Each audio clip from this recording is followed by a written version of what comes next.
Hello, everybody. This is Gerald Salenti, and it's Wednesday, February 21st, 2024. And again, we're very honored to have with us a man of men, a person, a soul, a spirit that truly represents what America was founded for and founded by our founding fathers. Judge Andrew Napolitano, a man that knows, studies, has the details, facts about the Constitution, the Bill of Rights, and what they mean and how we've lost them. And each time we get together every Wednesday, the situation keeps getting worse and worse in front of everybody's eyes. And we're doing all we can to change that. And the judge is doing it. He puts out these great articles every week. And there's going to be one out tomorrow. And it's called Donald Trump and Government Theft. Judge, thanks for being here today. It's a pleasure to be with you, Gerald, no matter what we're talking about. Yeah, it's a true honor, and that I know you, and that we're friends, and that we really both share the spirit of what this country was founded upon. Because, as we say all the time, we're only us because we're born in America, born to be free at a time when there was such a thing as freedom, and we've lost that. And you have this article here, Donald Trump and Government Theft. And let's make this clear right from the start, everybody. It's not about whether you like Trump or hate Trump. It's about what's going on against Trump. And again, to make it clear, speaking only for myself, I can't stand Trump. Don't like the cat, don't like a lot of things that he's done. The assassination of Soleimani, moving the American embassy from Jerusalem, from Tel Aviv to Jerusalem, trying to overthrow the Venezuelan government, and not living up to his word on a lot of things that he said he was going to do. So I want to make that clear. I'm not a fan of his, but I call things the way they are, not the way I want them to be. I was the first magazine to call him a winner in May of 2016. Call the whole crisis about the impeachment a stupid joke, a moronic thing to do, knowing he wasn't going to get impeached because there would never be a majority enough to impeach him. About the whole Russiagate, a total scam. So I call it like it is, not what I want. And the same with the judge, and I'm not speaking for the judge, but his article here really makes it clear why they're going after Trump and what they're doing to him. And I just want to read a quick section here, Judge, and you take it away. You say, last week, a New York court ordered the Trump administration and its principals, including the former president, to forfeit nearly $400 million to the state government. This gargantuan punishment was not for any crime committed or harm caused by the defendants. Rather, it was government theft at its worst.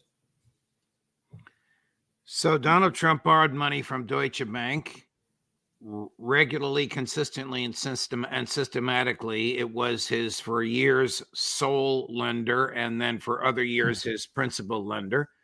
And he developed real estate in New York City and elsewhere. In order to borrow the money, he pledged assets that he already owned as security for the money, giving a mortgage. He paid back all the money that was borrowed, and he paid it back on time. The government came in and demanded his books and records and said, we think that the evaluation you put on a building that you pledged as security for a loan you made 10 years ago was not accurate, that you overvalued the building, and therefore you cheated Deutsche Bank. Deutsche Bank said, well, no, he didn't cheat us. We sent our own appraisers out there to appraise his buildings. We never accept at face value what our clients tell us, except in Trump's case, he was right. It was within a range acceptable to us. It wasn't exactly what we wanted, right down to the penny, but it never is, because the value of real estate can change every day. What's the value of a piece of real estate? What a willing buyer and a willing seller are willing to pay for it. And that could be different today than it was last week and will be next week. Nevertheless, the state sued him, claiming that somehow the state suffered harm because Trump over-evaluated the assets that he pledged as security for the loan, and persuaded a judge that Trump illicitly earned $160 million, and that $160 million plus interest should be forfeited to the state. Now, we have a principle of law in America called the harm principle.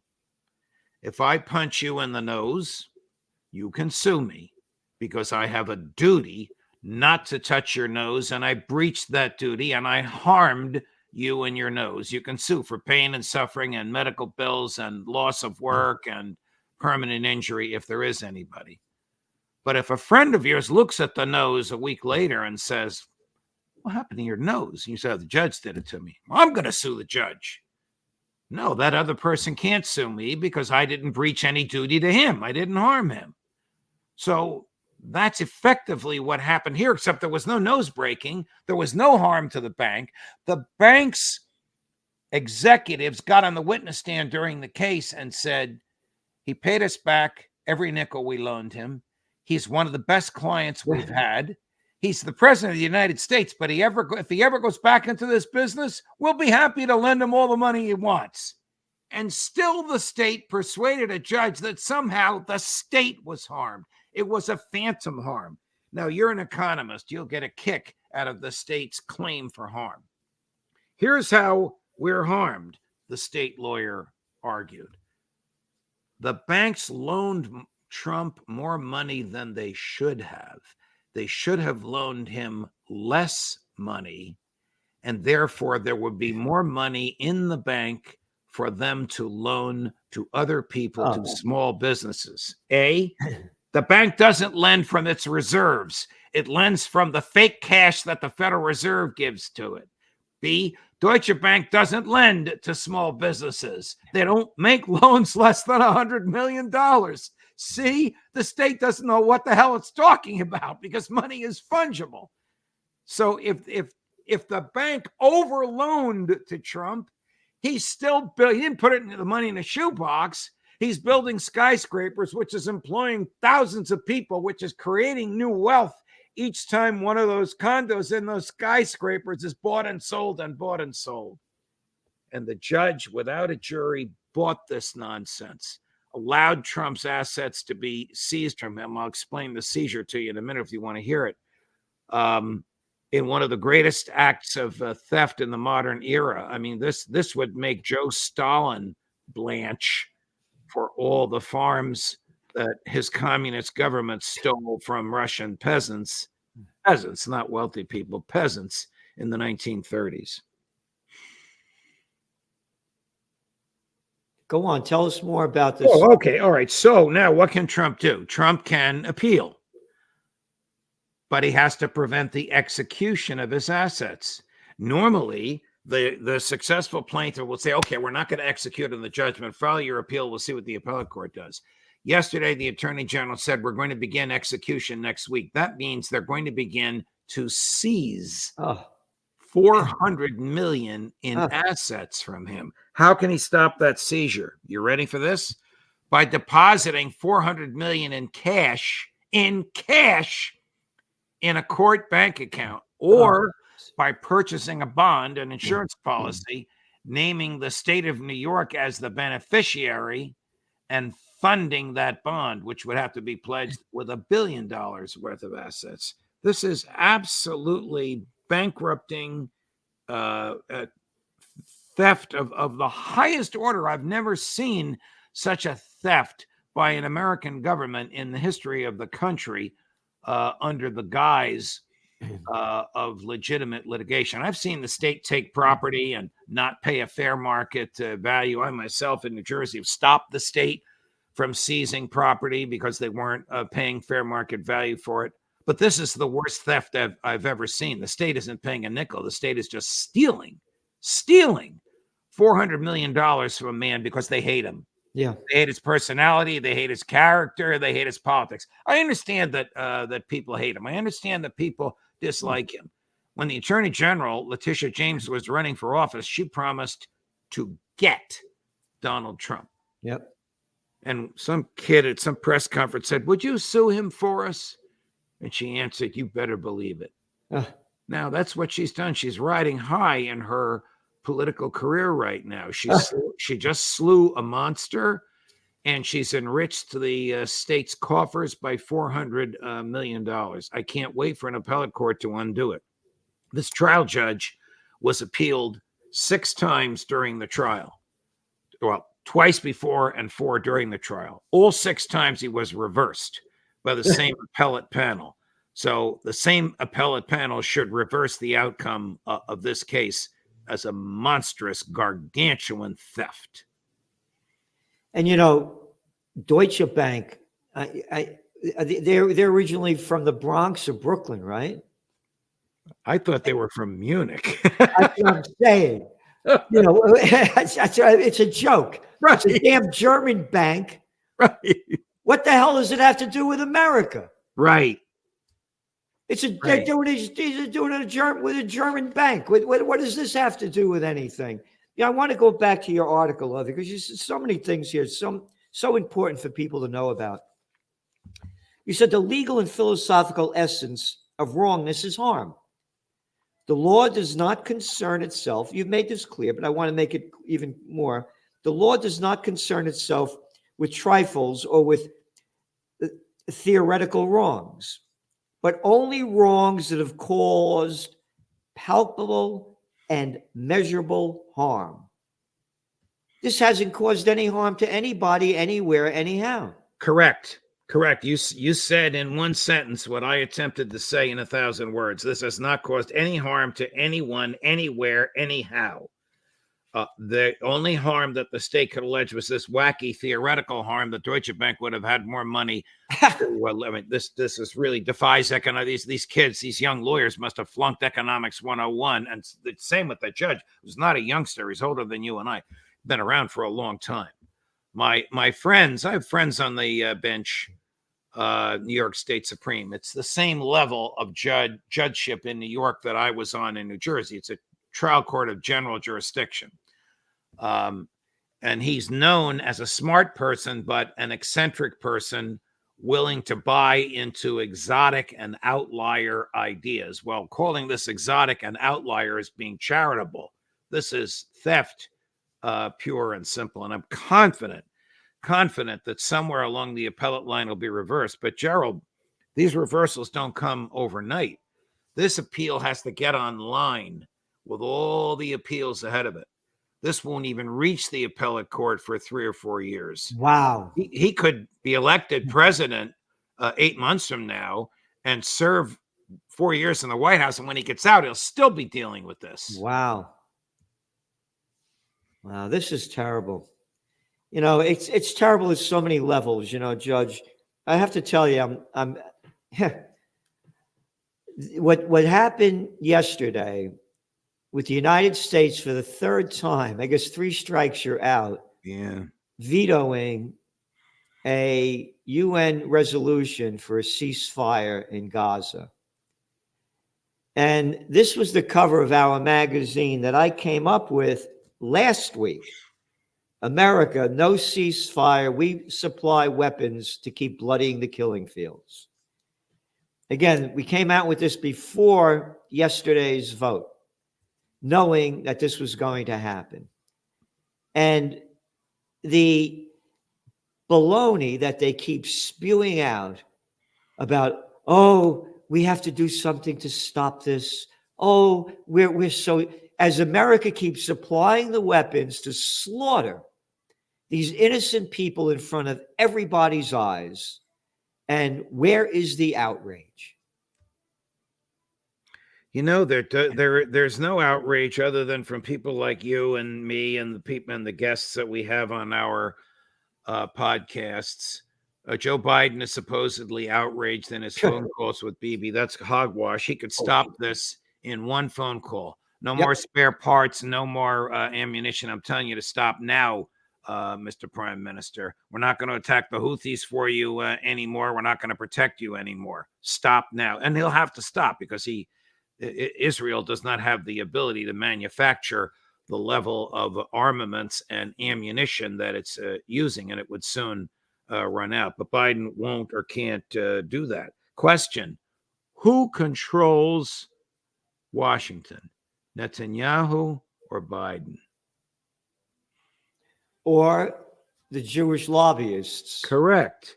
The Jewish lobbyists, APAC, APAC. has an iron vice grip on the Congress and the White House, and Netanyahu knows that. And you go to mintpress.com and they show you the millions and hundreds of thousands that politicians are getting from the Jewish lobbies. All the data is there.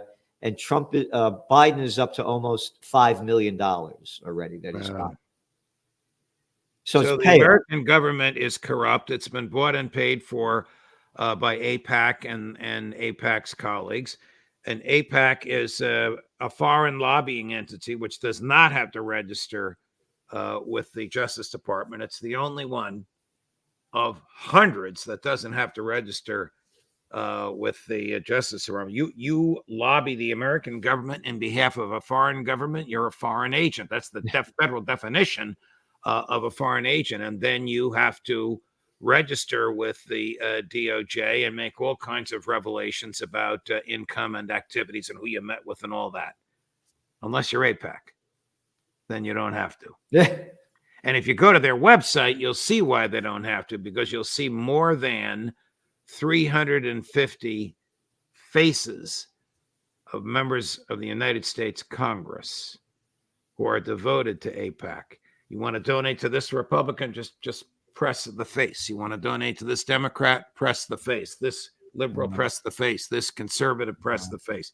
There's a few libertarians and a few progressives that won't have anything to do with APAC, but just a few. Again, that little clown boy, Bernie Sanders, who plays the role as being for peace. There's his videos that are out everywhere. They're really going out. He was in Ireland, and they really started attacking him. He said, "Why won't you call it what's going on genocide? Why won't you use that word?" He said, "Well, it's a queasy term." And they started, "What do you mean queasy term? It's a definition. It's right there in front of everybody to know and see. This is outright genocide by the definition." And here's an example of what's going on with the media. This is the front page of Tuesday's Wall Street Journal. Navalny's widow vows to carry on fight. What the hell do I care about this? Oh, how about Assange? How about Snowden? We don't care about them. This is total propaganda to get the people to hate the Russians more. Correct. Number two, this is today's front page of the Wall Street Journal. If you ask Scott Ritter about that person, that young man whose picture's on the front page, who's a Wall Street Journal reporter, Ritter will tell you he was a spy, and the CIA knows it, and Joe Biden knows it, and the American Department of Justice knows it, and the Wall Street Journal knows it. Yep. And again, what the hell do I care about this? I'm buying this thing for economic data. This is pure propaganda. How come you don't have Assange's picture up here as they're going to extradite him to the United States? If you're going to do this kind of crap anyway. And here, Russia keeps reported jailed, detains American. Chinese bank cuts key rate to spur economy. Musk's SpaceX strengthens ties to U.S. security agencies. Mega projects in the desert drain Saudi Arabia's cash. Survive. Mother becomes advocate for hostages. Oh, mother becomes advocate for hostages? How about United States vetoes ceasefire? Nowhere on that front No, page. but a mother. Oh, how about the thousands of Palestinians that the Israelis have locked up? Don't call them hostages. How about the over 100,000 Palestinians have either died or seriously wounded since October? Not a word. But survive. Mother becomes advocate for hostages. Mother. I can't say motherfucker because you get blacklisted for that, but that's what it is. This How is what about the media's declined into, Judge. yeah, yeah, and mainstream media is terrible. I mean, it's what has caused podcasts like yours and mine and our colleagues to blossom, because a lot of people, a lot of well-meaning, well-intended people are just sickened by what the propaganda is that comes from mainstream media. And the Wall Street Journal, which is run by friends of mine and owned by my former boss, is not what it used to be. No. It's now as much a mouthpiece as the rest of mainstream media is. Judge, when you were saying about, podcasts, everybody, you really need to go see what the judge is doing. Judging Freedom. It's phenomenal, phenomenal. The people that he has on, they're real men, real women. These are people that speak up in facts.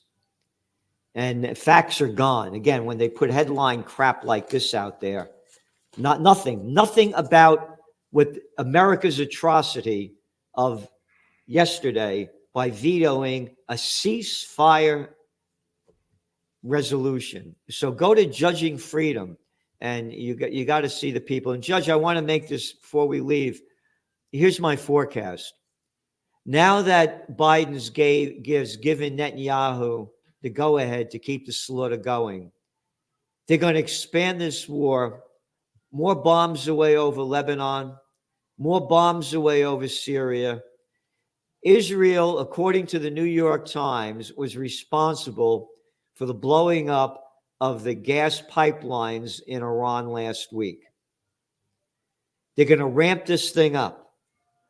And if Iran has a military conflict with Israel, this is going to escalate World War III.